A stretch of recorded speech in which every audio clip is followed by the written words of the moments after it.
उनका क्वेश्चन है amount of 10,000 is deposit in bank A for a certain number of years at a simple interest of 5% per annum. तो 10,000 रुपये deposit किए bank ए में for a certain number of years at a simple interest of 5% per annum, है ना। तो 5% per annum मतलब 10,000 का 5% कितना होगा, 500, और जितने नंबर ऑफ ईयर्स हैं उसके हिसाब से डाल दिया, है ना। और सिंपल इंटरेस्ट पे, कंपाउंड इंटरेस्ट पे तो नहीं है।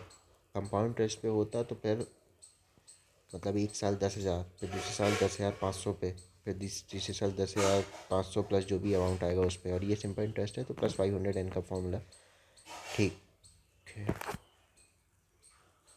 फिर on maturity total amount received is deposited in bank B for another 5 years. तो for another 5 years at simple interest of 6% per annum. तो 6% पर एनम का मतलब है कि 5 साल में ये 30% हो जाएगा। तो इंटरेस्ट कितना हो जाएगा, 30% ऑफ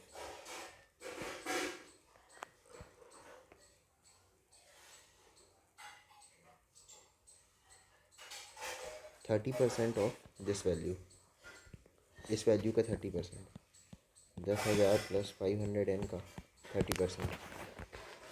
और if the interest receive from bank A and B are in the ratio 10:10, तो ए से कितना इंटरेस्ट मिला और बी से कितना इंटरेस्ट मिला। तो ए से 500 एन इंटरेस्ट मिला और बी से 30/100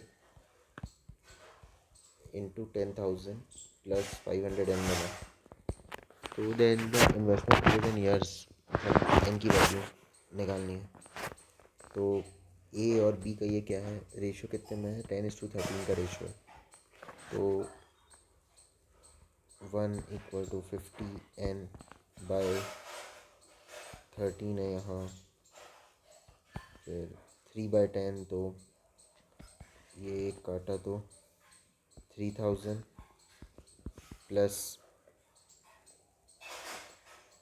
एक यहाँ से कटा तो 150 n, 150 n plus 3,000 is equal to 5 3 से 15 प्लस 650 n और 500 n। तो n की वैल्यू आ गई 6। तो n की वैल्यू 6 जो है वो सही आंसर है। इस ऑप्शन, इसके 4 ऑप्शन थे, 4 3 6 और 5, तो उसमें से 6 वाला ऑप्शन है वो सही है।